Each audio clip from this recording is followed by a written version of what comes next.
नमस्कार, मैं रविश कुमार। गाज़ा में रहने वाले 23 लाख लोग क्या ख़त्म कर दिए जाएंगे? क्या इस बार गाज़ा को बचाया जा सकेगा या पूरी तरह समाप्त कर दिया जाएगा? क्या यहाँ के आम लोग भूख और बम से मार दिए जाएंगे? हमास के हमले ने गाज़ा को दांव पर लगा दिया है। हमास ने इजरायली नागरिकों को बंधक बना लिया है और हमास के प्रवक्ता ने कहा है कि वो बंधकों के सहारे इजरायली और अमेरिकी जेलों में कैद फिलिस्तीनियों की रिहाई की मांग करेगा। लेकिन क्या हमास इसके सहारे गाज़ा पर इजराइल के प्रकोप को रोक पाएगा? फिलिस्तीनी लेजिस्लेटिव काउंसिल के सदस्य मुस्तफा बगरूती ने वायर के करंट थापर से कहा है कि हमास ने कैदियों की अदला बदली का एक ऑफर पेश किया है, जिसे अगर इजराइल मान ले तो 24 से 36 घंटे में शांति बहाल हो सकती है। इजराइल की जेलों में कैद सभी औरतों की रिहाई के बदले हमास अपनी हिरासत में कैद नागरिक बंदियों को छोड़ देगा। इजरायली सिपाहियों की रिहाई के बदले हमास ने सभी पुरुष फिलिस्तीनी कैदियों की रिहाई की मांग की है। इस मामले में कतर और इजिप्ट मध्यस्थता कर रहे हैं। क्या इजराइल ये मांग मान लेगा? यहाँ 2006 की एक घटना का जिक्र करना जरूरी हो जाता है। तब हमास ने ही इजराइल के एक सैनिक गिलाद शलीत को अगवा कर लिया, जिसे 5 साल बाद 2011 में रिहा किया गया। यह वीडियो इजराइल सरकार के YouTube चैनल पर मौजूद है। 19 साल के गिलाद शलीत को इजराइल के भीतर से अगवा किया गया था। उस घटना में 2 इजरायली सिपाहियों की मौत भी हुई थी। जवाबी कार्रवाई में इजराइल ने गाज़ा पर बहुत बमबारी की। 5 साल तक यह विवाद चला और अंत में इजराइल को करीब 1000 फिलिस्तीनी कैदियों को रिहा करना पड़ा, जिन्हें इजराइल ने घातक हमलों का आरोप लगाकर बंदी बनाया था। प्रधानमंत्री नेतन्याहू ने वायुसेना के अड्डे पर अगवा किए गए सैनिक का स्वागत किया था। इस हिसाब से हमास के पास जितने भी बंधक हैं, उनसे वह काफी कुछ हासिल कर सकता है। लेकिन इजरायली सेना ने कहा है कि बंधक लोगों के परिवारों को जानकारी दे दी गई है और यह भी कहा है कि इस युद्ध में बंधकों की परवाह नहीं की जाएगी। क्या ऐसा करना नेतन्याहू के लिए आसान होगा? हमास ने एसोसिएटेड प्रेस से कहा है कि हमने इस युद्ध की काफी तैयारी की है और हम हर तरह के हालात से निपटने के लिए तैयार हैं, फिर चाहे वो लंबा युद्ध ही क्यों ना हो। आतंक के नाम पर इजराइल के साथ खड़े होने वाले तमाम देश गाज़ा के साथ होने जा रहे इस आतंक पर क्या स्टैंड लेंगे, यह उनका इम्तहान है। इजराइल के पीछे खड़े होकर वे गाज़ा को बर्बाद होते नहीं देख सकते। उनकी एकजुटता के बाद भी गाज़ा का सच दुनिया के सामने आ रहा है। दशकों से यहाँ के लोग बिना अधिकार के जी रहे हैं। लोग बिना किसी बुनियादी सुविधाओं के जीने के लिए मजबूर हैं। गाज़ा के बच्चों पर जो कहर बरपाया गया है, क्या उसे कोई बड़ा नेता आतंकवाद कह पाएगा? हमने आज के वीडियो के लिए अखबारों के लेख छान मारे। उनमें साफ दिख रहा था कि इजराइल फिलिस्तीन से कितनी नफरत करता है।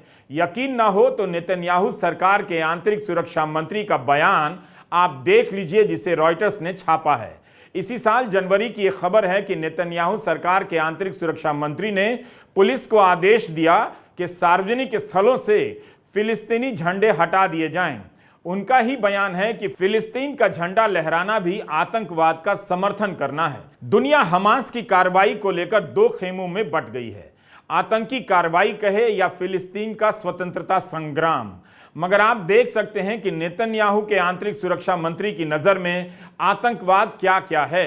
फिलिस्तीन का झंडा लहराना भी आतंकवाद का समर्थन करना है। तो इतना अहंकार है और नफरत भी। तो इस पूरे मामले में आतंकवाद की परिभाषा इजराइल और उसके मित्र देश तय कर रहे हैं, फिलिस्तीन नहीं। इस वक्त दुनिया के मंच पर एक भी नेता ऐसा नहीं है जो गाज़ा और वेस्ट बैंक के लिए बोलने का नैतिक साहस रखता हो। सभी इजराइल के पीछे खड़े होकर निहत्थे लोगों पर बम बरसाए जाने का वीडियो हासिल करना चाहते हैं। ऐसा नहीं है कि गाज़ा के साथ आज जुल्म हो रहा है। ये नेता तब भी चुप थे जब 1 साल नहीं कई दशकों से गाज़ा के खिलाफ जुल्म होता रहा। इजराइल ने कहा है कि वह गाज़ा में बिजली की सप्लाई बंद कर चुका है। खाने पीने की सामग्री और पानी की सप्लाई भी बंद कर दी गई है। लोगों को भूख से मार देगा। जब इजराइल कहता है कि वह गाज़ा में बिजली की सप्लाई नहीं करेगा, तो क्या आप जानते हैं कि इजराइल वहां 24 में से 4 घंटे की बिजली सप्लाई कर रहा था।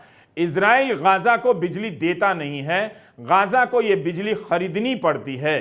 गाजा का एकमात्र पावर प्लांट आधी क्षमता पर काम कर रहा है, उसका डीजल भी इजराइल से आता है। बाकी आधी बिजली इजराइल से खरीदी जाती है। इस बिजली में भी इजराइल कटौती करता रहता है, जिसका गाजा की आम जिंदगी के अलावा वहां के अस्पतालों पर बहुत बुरा असर पड़ता है। जब इजराइल कहता है कि वह गाजा को खाने पीने की सप्लाई रोक देगा, तब क्या आप जानते हैं कि 2007 से 10 के ब्लॉकेड के दौरान इजराइल प्रति व्यक्ति कैलोरी के हिसाब से खाना सप्लाई कर रहा था। इजरायली सरकार के आलोचकों ने कहा था कि यह हमास पर दबाव बनाने के लिए किया गया था। इजराइल की सेना ने कहा कि ऐसा कुपोषण की स्थिति को टालने के लिए किया गया, ना कि खाने की कमी पैदा करने के लिए। क्या जवाब है? 2012 में इस पर खबरें काफी छपी थीं। अंतर्राष्ट्रीय कानूनों के मुताबिक आम जनता में जानबूझकर भूखमरी फैलाना एक युद्ध अपराध है। इजराइल गाजा पर कई तरह की जरूरत के सामान के आयात पर रोक भी लगाता है, जैसे दवा, खेती से जुड़े औजार और इमारतों को बनाने के सामान। 2011 के जेरूसलम पोस्ट और एनबीसी की एक खबर आपसे साझा करना चाहता हूं। 2008 में एडवर्ड स्नोडेन की विकीलीक्स में पर्दाफाश हुआ था कि इजराइल गाजा की अर्थव्यवस्था को समाप्त कर देना चाहता है, इस स्तर पर ला देना चाहता है कि किसी तरह से चलती रहे और मानवाधिकार का संकट भी ना हो। इजराइल की राजधानी तेल अवीव में अमेरिकी दूतावास ने यह जानकारी वॉशिंगटन को भेजी थी। यह खबर कई जगहों पर छपी है। अमेरिकी समाचार एजेंसी एनबीसी ने भी इस खबर को प्रकाशित किया था। लिखा था कि इजराइल को भी पता था कि उसकी इस नीति से इलाके के आम लोगों पर बहुत बुरा असर पड़ रहा है। साफ है, गाजा को मिटाने की कोशिशें हमास के हमले के पहले से होती रही हैं। यह सब इसलिए बता रहा हूं ताकि आपको पता चले कि गाजा पर आज जवाबी हमला नहीं हो रहा है। गाजा को मिटा देने की कार्रवाई आज शुरू नहीं हुई, बल्कि कई दशकों से जारी है। गाजा से काम करने वाले हजारों लोग परमिट लेकर इजराइल जाते हैं। इजराइल जब चाहता है इनके परमिट रद्द कर देता है और लोगों को प्रशासनिक कारणों से जेल में डाल देता है। हाल ही में इजराइल ने वर्क परमिट वाले 20,000 लोगों को काम पर जाने से रोक दिया। उनके घरों में तबाही मच गई। गाजा को कतर से मदद मिल जाया करती थी। हमले से चंद रोज पहले हमास अपील कर रहा था। यह खबर छपी है कि गाजा की आर्थिक स्थिति बहुत खराब है, उसे पैसे चाहिए, मगर कतर फैसला नहीं कर पा रहा था। गाजा के भीतर यह हताशा किस मकसद से पैदा की जाती रही है? गाजा की सीमा पर आए दिन प्रदर्शन होने लगे थे। इन सब घटनाओं पर नजर डालने से साफ हो जाता है कि गाजा पर आतंक कौन बरपा रहा था। यह आप पर है कि आप इन सभी को गाजा पर आतंकी जुल्म मानते हैं या नहीं। यह सब इसलिए बता रहा हूं कि इजराइल के प्रधानमंत्री नेतन्याहू कह रहे हैं कि वे युद्ध नहीं चाहते थे, उन पर युद्ध थोपा गया है। लेकिन यह सही नहीं लगता। गाजा पर इजराइल का हमला वाकई बहुत बड़ा है, मगर निश्चित रूप से पहला नहीं है। अलग अलग स्केल पर गाजा से लेकर वेस्ट बैंक के इलाके में लोगों के मारे जाने की संख्या बता रही है कि इजराइल ने हमेशा ही युद्ध किया है। इजराइल गाजा ही नहीं, वेस्ट बैंक के इलाके में हमेशा से युद्ध करता रहा। इजराइल को गाजा की चिंता नहीं है। इस बार वह अगले कई दशकों तक के लिए गाजा की सूरत बिगाड़ देना चाहता है। इसलिए आज दुनिया के सामने सबसे बड़ा सवाल है कि गाजा में रहने वाले 23 लाख लोग क्या मिटा दिए जाएंगे। गाजा पट्टी की लंबाई 41 किलोमीटर है और चौड़ाई मात्र 12 किलोमीटर। एक जगह पर तो चौड़ाई मात्र 6 किलोमीटर रह गई है। दिल्ली से 4 गुना छोटी सी जगह में 23 लाख लोग रहते हैं। यह धरती पर तीसरी ऐसी जगह है जहां आबादी का घनत्व सबसे अधिक है। इस जगह का आकार बताता है कि किस तरह यहां रहने वाले लोगों को धक्का देकर इतनी छोटी सी जगह में ठूंस दिया गया है और हवा पानी बंद कर दिया गया।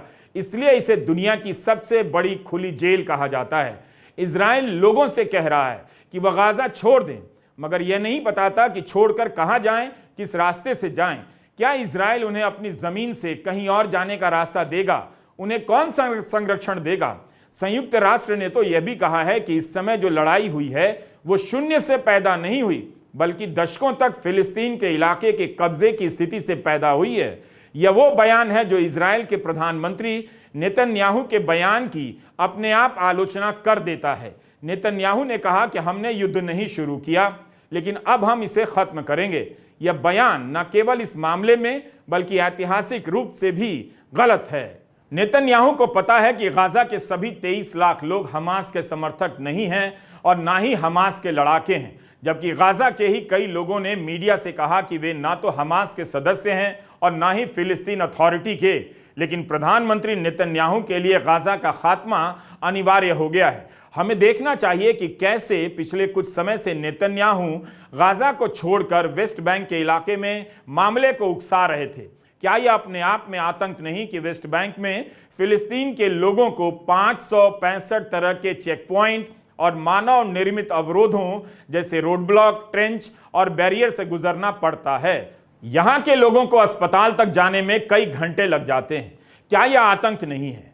इस इलाके के जानकार फजलुर रहमान सिद्दीकी ने बताया कि वेस्ट बैंक में उकसाने के कई प्रयास हुए हैं। गाजा से इजरायलियों को निकालकर वेस्ट बैंक की तरफ बसाया गया। गाजा में एक भी इजरायली नहीं बचा। वेस्ट बैंक में भी आए दिन फिलिस्तीन मारे जाते हैं। एक मीडिया रिपोर्ट के अनुसार एक साल में 250 से अधिक लोग मारे गए। चूंकि एक एक कर लोग मारे गए, इसलिए इनका बेमौत मारा जाना दुनिया की नजर में नहीं आया। 2023 के 10 महीनों में ही इजरायली सुरक्षा बलों ने वेस्ट बैंक में करीब 40 बच्चों की हत्याएं की हैं। इजराइल के मंत्रियों के बयान आने लगे कि वेस्ट बैंक पर चलने का पहला हक इजरायलियों का है, अरबों का नहीं। यहां के जेरूसलम में मस्जिद अल अक्सा है, वहां पर नेतन्याहू की सेना और पुलिस के लोग नमाजियों को तंग करने लगे।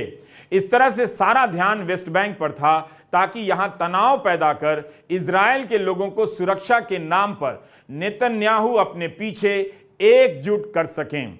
वेस्ट बैंक में व्यस्त होने के कारण गाजा से ध्यान हट गया और हमास ने अपनी तैयारी कर ली। इस बात से फिर भी इसका जवाब नहीं मिलता कि इजराइल के खुफिया तंत्र को कैसे पता नहीं चला। ऐसा भी नहीं था कि इजराइल ने गाजा से सेना और खुफिया तंत्र हटा लिया था। नेतन्याहू लंबे समय से इजराइल के प्रधानमंत्री के पद पर हैं। तमाम लेखों से गुजरते हुए यही लगा कि नेतन्याहू ने हमेशा ऐसा माहौल रचा कि बातचीत के लिए माहौल ना बने और बातचीत किससे हो इसके लिए मैदान में कोई भरोसेमंद पक्ष नजर ना आए। आप नेतन्याहू के पुराने इंटरव्यू को उठाकर देखिए। इसी फरवरी 2023 में CNN को एक इंटरव्यू में नेतन्याहू ने कहा कि मैं निश्चित रूप से चाहता हूं कि फिलिस्तीन खुद पर राज करे, लेकिन ऐसी शक्ति दी जाए जिससे हमें खतरा ना हो। जाहिर है इसका मतलब यही था कि स्वतंत्र राज्य के रूप में फिलिस्तीन का अस्तित्व नेतन्याहू को स्वीकार नहीं। मीडिया में इसे इस तरह से छापा गया कि इसका मतलब होगा फिलिस्तीन के पास संप्रभु शक्तियां नहीं होंगी, इजराइल की शर्तों पर ही उन्हें यह ताकत मिलेगी। ऐसा ही बयान नेतन्याहू ने दिसंबर 2022 में दिया। अमेरिकी नेशनल पब्लिक रेडियो को दिए गए एक इंटरव्यू में उन्होंने कहा कि सुरक्षा के सारे मामले इजराइल के हाथ में रहेंगे। 2014 में उन्होंने जो बाइडेन से कहा कि केवल यही मॉडल कारगर होगा। 2017 में नेतन्याहू ने कहा कि अगर फिलिस्तीनी यूनिटी में हमास शामिल हुआ तो उनकी सरकार किसी भी तरह की कूटनीतिक बातचीत नहीं करेगी। लेकिन 2019 का उनका एक बयान हारेज अखबार ने अभी ट्वीट किया है, जिसमें उन्होंने अपनी पार्टी के लोगों से कहा कि जो भी फिलिस्तीनी राज्य के गठन को रोकना चाहता है उसे हमास को मजबूत करने में सहयोग करना होगा। दोबारा पढ़ दूं, जो भी फिलिस्तीनी राज्य के गठन को रोकना चाहता है उसे हमास को मजबूत करने में सहयोग करना होगा, हमास को पैसा देना होगा। यह हमारी रणनीति का हिस्सा है। इस संदर्भ में यह बताना जरूरी है कि शुरुआती दिनों में इसी रणनीति के तहत हमास को खड़ा किया गया ताकि फिलिस्तीन अथॉरिटी, PLO और हमास जैसे कई पक्ष हो जाएं और बहाना मिल जाए कि किससे बात करें, किस पर भरोसा करें। इसलिए जब हमास ने चुनाव जीता तो उसकी जीत को मान्यता नहीं दी गई। कभी हमास गुलेल से पत्थर चलाने के लिए जाना गया, अब उसके लड़ाके रॉकेट चला रहे हैं। यह सब कैसे हो गया? 7 अक्टूबर को हमास का हमला हुआ, आज 4 दिन हो गए, मगर इसका जवाब नहीं मिला कि हमास की मदद किसने की, हमास ने इतनी तैयारी कैसे कर ली, 5000 रॉकेट उसके पास कहां से आ गए, पैराग्लाइडिंग की ट्रेनिंग कहीं तो हुई होगी। इस जवाब के लिए आप सभी को कितना लंबा इंतजार करना पड़ेगा? आप चाहें तो टाइम्स ऑफ इजराइल के संपादकीय पन्ने पर टेल श्नाइडर के इस लेख को पढ़ सकते हैं। हेडिंग है for years Netanyahu propped up Hamas, now it's blown up in our faces. इसमें साफ साफ लिखा है कि नेतन्याहू ने वर्षों तक हमास को संरक्षण दिया, मगर अब यह संगठन उनके हाथ से निकल चुका है। वेस्ट बैंक में फिलिस्तीन अथॉरिटी के महमूद अब्बास को कमजोर करने के लिए गाजा में हमास को खड़ा किया गया। इस तरह हमास को एक छोटे से संगठन से उठाकर इतना मजबूत कर दिया गया कि उसके साथ इजिप्ट की मध्यस्थता से इजराइल बात करने लगा। हमास को विदेशों से पैसा लेने की अनुमति दी गई। गाजा के मजदूरों को मिलने वाले वर्क परमिट की बातचीत में भी इजराइल हमास को शामिल करने लगा। इजराइल की नीति रही है कि फिलिस्तीन अथॉरिटी को बोझ समझो और हमास को एसेट की तरह देखो। ये बात मौजूदा वित्त मंत्री ने 2015 में खुद कही। इस दौरान हमास द्वारा छोटे मोटे हमलों को नजरअंदाज कर दिया गया। यह सब टाइम्स ऑफ इजराइल की संपादकीय में लिखा है। इजराइल को एक दुश्मन चाहिए था, वो मिल गया, और इन अखबारों में छपे कई लेखों के अनुसार इसे खड़ा करने में इजराइल और अमेरिका का ही हाथ रहा। 2009 में अमेरिकी सीनेट के एक सदस्य रॉन पॉल ने भी सीनेट के भीतर आरोप लगाया कि हमास को खड़ा करने में अमेरिका का हाथ रहा है। अगर आप पुरानी खबरों को पलटेंगे तो पता चलेगा कि इजराइल फिलिस्तीन के संगठनों को बांटने की नीति के चलते फिलिस्तीनी राज्य के सवाल को टालने में रहा और सफल भी रहा। इजराइल से इनकी बातचीत बंद हो गई। उससे ज्यादा तो हमास और फिलिस्तीनी अथॉरिटी के बीच अपने प्रभाव क्षेत्र को लेकर करार होने लग गए। मगर इजराइल इस मामले में भी फेल हो गया। इजराइल केवल खुफिया और सैनिक मामलों में ध्वस्त नहीं हुआ, बल्कि कूटनीतिक और राजनीतिक मामलों में भी गच्चा खा गया। अरब देश तेल के व्यापार की छवि से निकलने के लिए बेताब थे। उन्हें फिलिस्तीन का मुद्दा बोझ लगने लगा। वे किसी बहाने से इजराइल के करीब जाने लगे ताकि खेती के विस्तार की तकनीक मिले और साइबर सुरक्षा मजबूत हो। इजराइल को लगा कि अब उसके लिए फिलिस्तीन को कुचल देना आसान होगा, क्योंकि अरब देशों को उसकी परवाह नहीं। चुनौती अरब देशों के लिए भी है, जो फिलिस्तीन के मुद्दे को दशकों तक दुनिया के मंच पर उठाते रहे। लेकिन क्या यही अरब देश इजराइल से अपने नए बन रहे संबंधों को किनारे कर फिलिस्तीन और गाजा की तबाही को रोकने का गंभीर प्रयास करेंगे? यह सवाल संयुक्त अरब अमीरात, सूडान, बहरीन और मोरक्को से भी है, जिन्होंने हाल में इजराइल से कूटनीतिक रिश्ते बेहतर किए हैं। इन रिश्तों को बेहतर करने में इजराइल को कई दशक लग गए। इनके बीच लंबे समय तक कांटा बने रहने वाला फिलिस्तीन गायब भी होने लगा, और कुछ देशों ने तो इजराइल से संबंध फिलिस्तीन के नाम पर ही बनाने शुरू कर दिए। अब उन्हें अपनी जनता को जवाब देना पड़ सकता है। यह इजराइल के लिए बहुत बड़ी जीत थी। वह दिखा रहा था कि पूरे क्षेत्र में उसका विरोध खत्म हो रहा है। अब वो चाहे जो कर सकता है। मगर सब पलटने लगा है। क्या इजराइल इन नए संबंधों को दांव पर लगाकर गाजा को पूरी तरह मिटा देगा? हमास के हमले के बाद फिलिस्तीन फिर से अरब देशों की राजनीति के केंद्र में आ गया है। हमास के हमले ने इजराइल को सैनिक स्तर पर ही नहीं, बल्कि कूटनीतिक स्तर पर भी फेल कर दिया।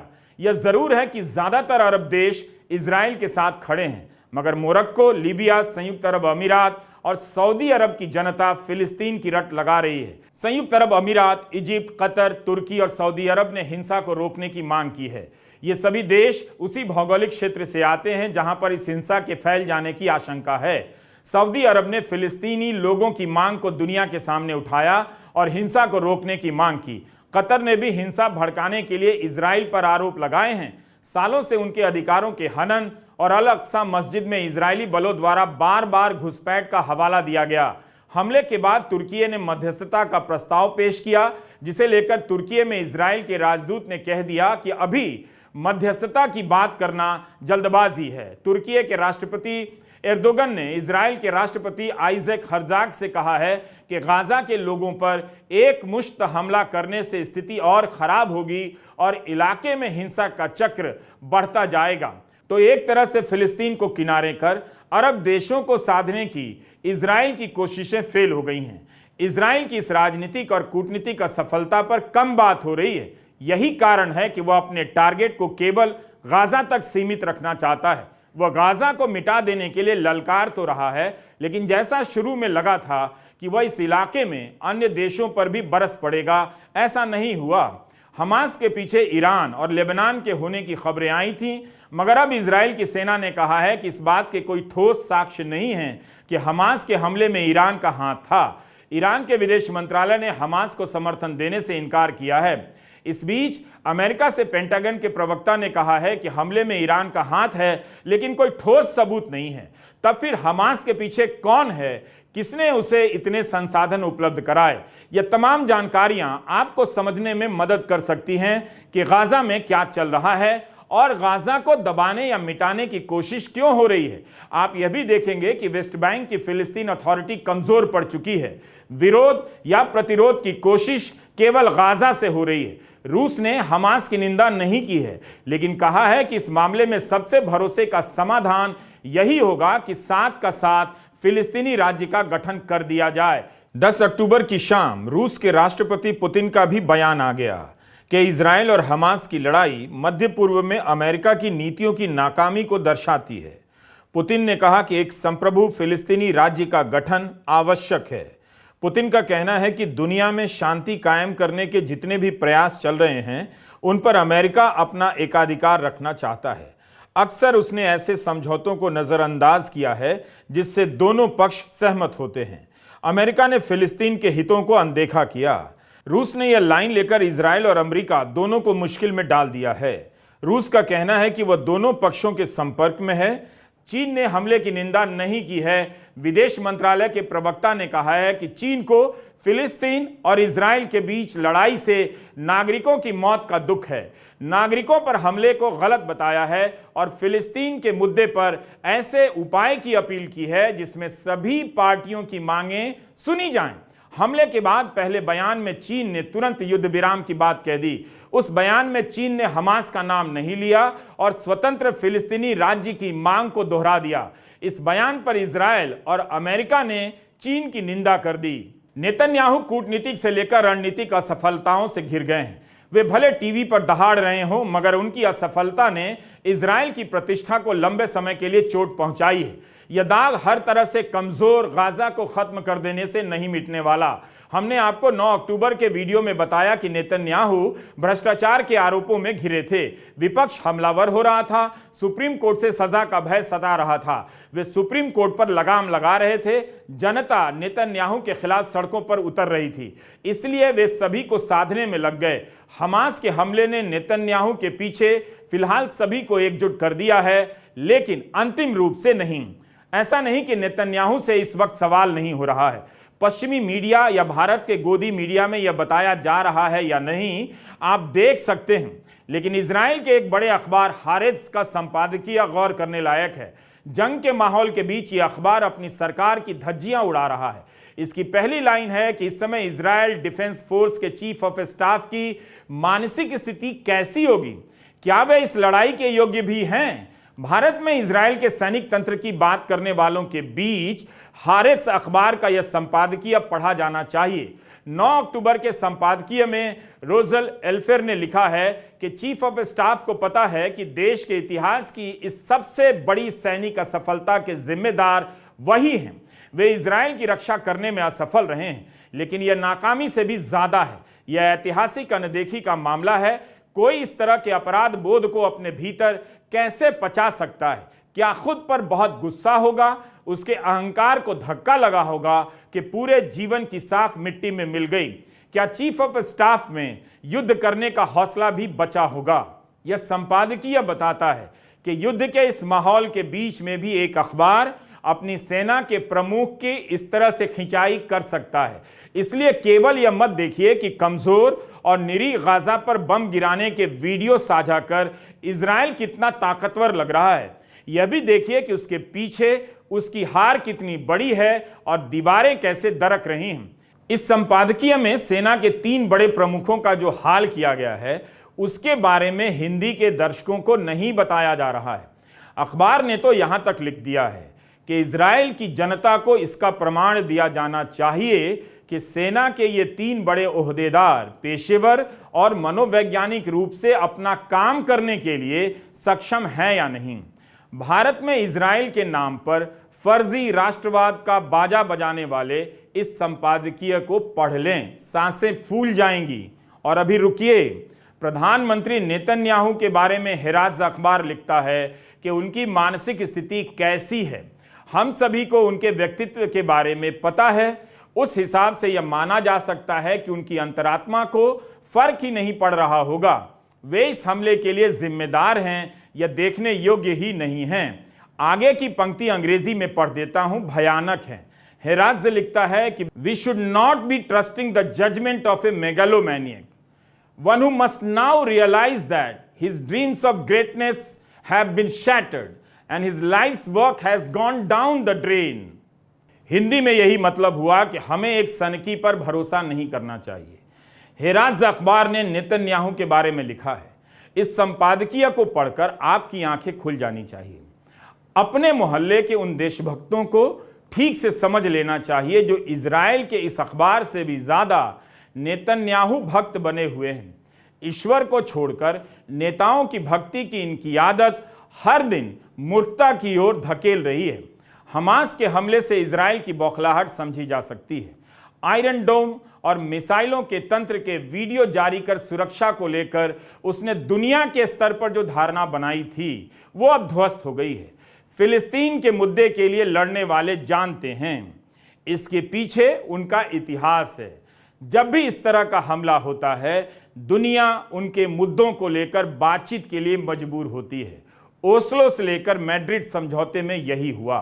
भले ही उन समझौतों को इजराइल ने लागू नहीं किया, मगर यह संघर्ष इसी तरह की उम्मीदों से आगे बढ़ता रहा कि हर दिन उसके लोग मारे जा रहे हैं, उनके लोगों के कोई अधिकार नहीं, मौत के अलावा कोई जीवन नहीं, उसकी जमीन पर कब्जा हो रहा है। जब जमीन ही नहीं बचेगी तो किस जमीन पर फिलिस्तीनी राज्य का सपना देखेंगे। सोमवार दोपहर संयुक्त राष्ट्र की मानवाधिकार परिषद में फिलिस्तीन के इलाके और अन्य जगहों पर मारे गए निर्दोष लोगों के लिए मौन रखा गया। यूरोपियन यूनियन ने पहले कहा कि वह फिलिस्तीन को दी जाने वाली $700 मिलियन की सहायता राशि की समीक्षा करना चाहता है। जब इस बयान की निंदा हुई तो यूरोपियन यूनियन ने बयान बदलकर कहा कि हम समीक्षा करना चाहते हैं कि इस राशि का गलत इस्तेमाल ना हो। पहले कहा गया था कि सभी पेमेंट रोक दिए जाएंगे, मगर 5 घंटे के भीतर ही बयान बदल दिया गया। संयुक्त राष्ट्र के सेक्रेटरी जनरल ने कहा कि वे इजराइल द्वारा गाजा पर पूर्ण सीज से व्यथित हैं। उन्होंने कहा है कि हमले से पहले ही गाजा में मानवाधिकारों की स्थिति काफी खराब थी, अब कई गुना बिगड़ जाएगी। हमास के हमले के बाद दुनिया के कई बड़े देश भले इजराइल के साथ आंखें मूंद कर खड़े हो गए हैं, मगर कुछ संस्थाओं को याद है कि इस लड़ाई में एक निर्दोष पक्ष फिलिस्तीन का भी है। फिलिस्तीन का सच बम धमाकों के बीच भी शोर कर रहा है। नमस्कार, मैं रवीश कुमार।